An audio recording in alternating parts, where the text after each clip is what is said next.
Good morning, motivation team.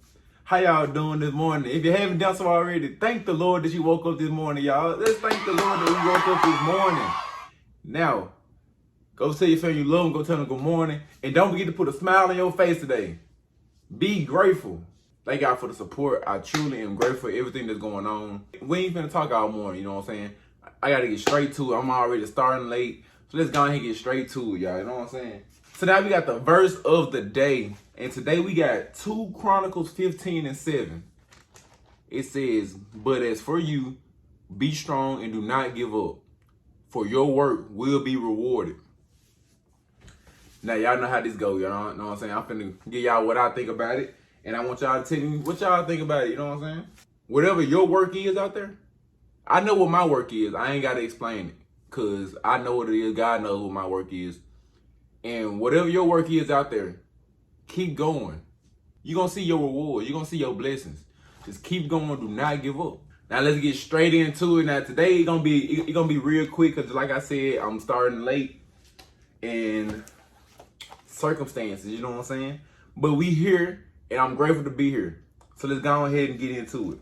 We are starting at chapter 14 today. At that time, Herod the Tetrarch heard the reports about Jesus, and he said to his attendants, "This is John the Baptist. He has risen from the dead. That is why miraculous powers are at work in him."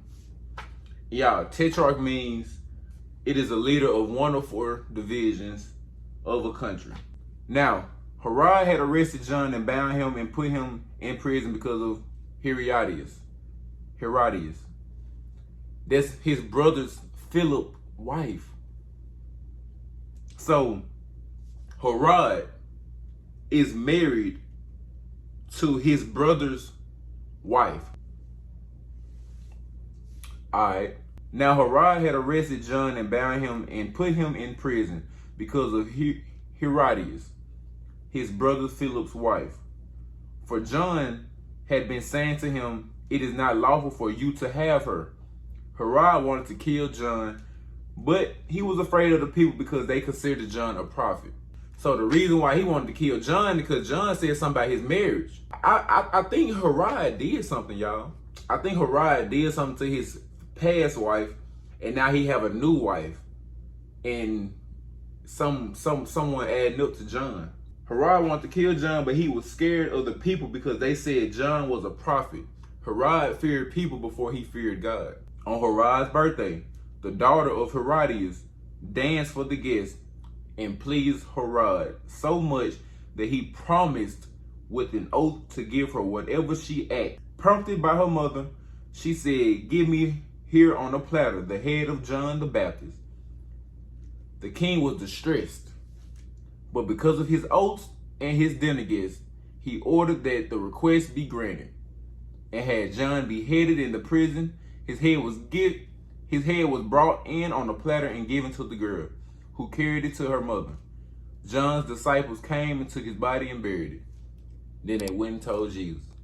For a royal princess to dance in public at all was an amazing thing. She didn't want to do this for a while. And she knew that this was the way to do it. Because she knew her husband. She knew that she could get whatever she wanted out of her husband if she just did something like this. It was amazing to see a girl dance. It was amazing to see her do what she do in public. And she was bold enough to demand it to be done immediately while the guests were at the party. And Herod, he was afraid to go against his wife. And he was afraid to look like a loser in front of his friends, basically. When Jesus heard what had happened, he withdrew by boat privately to a solitary place. Hearing of this, the crowds followed him on foot from the towns. When Jesus landed and saw a large crowd, he had compassion on them and healed their sick. As evening approached, the disciples came to him and said, "This is a remote place. It's already getting late. Send the crowds away so they can go to the villages and buy themselves food." Jesus replied, "They do not need to go away. You give them something to eat." "Oh yeah. What you trying to send them away for, bro? Here, give them some food." They could have told him they want the right time and want the right place to just go out, you know what I'm saying, to give. Jesus, he felt compassion. He felt like they needed something. And these people, they could have went days. They always skipping meals and they always not eating already. So they could have went days without food. So they didn't even expect Jesus to do anything. But he still broke bread, you know what I'm saying? He still broke bread with them. Whatever you're going through, you won't have things so hard or so easy that you will not need Jesus. It is nothing that is too hard, and it is nothing that is too easy for you not to need Jesus. Have Jesus in everything you do. Trust in Jesus in everything you do, whether it's hard or easy. We have here only 5 loaves of bread and 2 fish. Bring them here to me, he said. And he directed the people to sit down on the grass, taking the 5 loaves and the 2 fish, and looking up to heaven. He gave thanks and broke the loaves. Then he gave them to the disciples, and the disciples gave them to the people. And y'all see how Jesus insisted doing the miracle through the disciples? It's like you giving somebody $10 and they go on by their day, and later on in their day, they had that $10 that you gave them, and now somebody come to them and like, hey, I need this, I need that. And they able to give $5. If I got something to give, you know what I'm saying? I'm like, all right, bet, here you go. Then what if later down that line, they able to give to somebody else. Because I was blessed to have what I had, and I was blessed to be able to give to somebody, and they were blessed to receive it, and then they were blessed to be able to give to somebody, and that person was blessed to receive it. So nobody knew where this bread came from. Jesus showed us that God can provide out of resources that we cannot see or perceive in any way. Just have faith when we think we know how God might provide, but God often provides in unexpected ways. They all ate and were satisfied, and the disciples picked up 12 basketfuls of broken pieces that were left over. The number of those who ate was about 5,000 men. Besides, they weren't even counting the women and children. These folks had 5 loaves and 2 pieces of fish left. They fed 5,000 plus people and had leftovers. Like, dang. Not only was God abundant, but God did not want the leftovers to go to waste. This was an example of 3 principles of God's provision. Thank God for and wisely use of what you have. Trust God unlimited resources. Don't waste what he gives you. Let's go, y'all. Let's go. I'm feeling it. I'm feeling it today. I know a lot of people gonna want to hear about this right here. Immediately, Jesus made the disciples get into the boat and go on ahead of him to the other side while he dismissed the crowd. After he had dismissed them, he went up on a mountain side by himself to pray.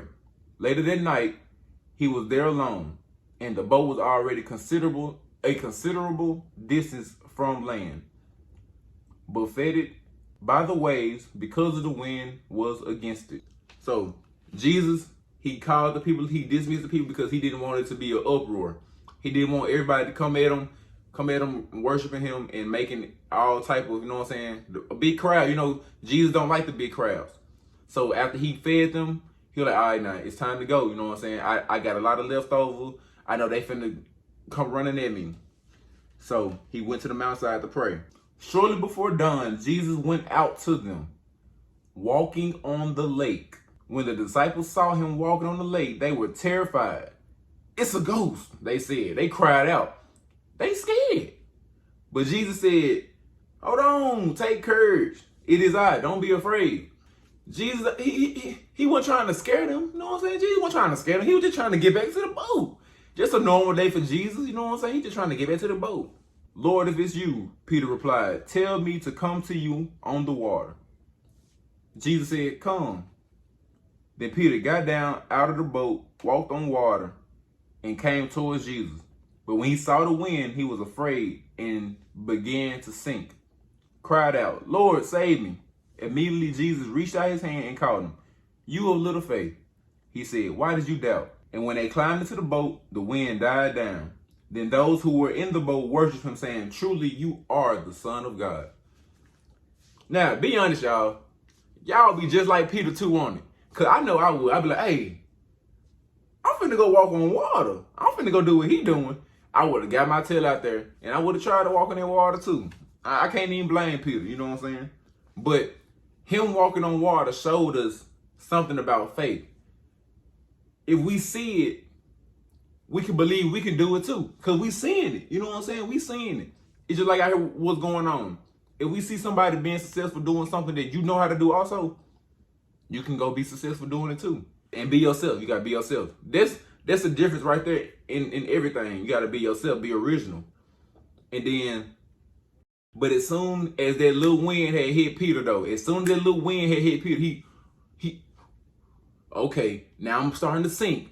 He like, hey, he got a little scared. So he started to sink and he cried out to Jesus. And guess what Jesus did? As soon as he cried out, reached in that water and he got him up.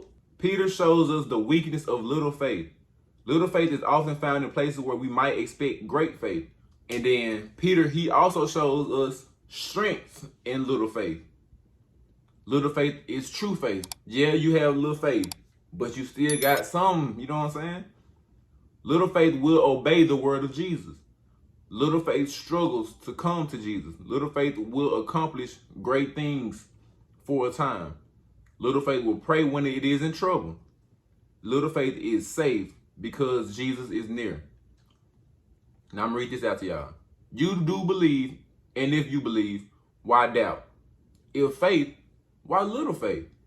If you doubt, why believe? And if you believe, why doubt? I don't think I gotta explain that. There's definitely something for y'all to think about though. You know what I'm saying? When they had crossed over, they landed at Gennesaret. And when the men of that place recognized Jesus, they sent word to all the surrounding country. People brought all their sick to him and begged him to let the sick just touch the edge of his cloak, and all who touched it were healed. And that's where I'm gonna end it today, y'all. Thank y'all for watching. Stay tuned. I got some ideas coming to the channel, and I'm so excited to show y'all, but I ain't finna say nothing about it. You know what I'm saying? I ain't finna say nothing about it. Y'all just gonna see what I got coming. Y'all, don't forget to let me know about the verse in the beginning, what y'all think about it. And stay blessed. Thank y'all for the support. I'm out.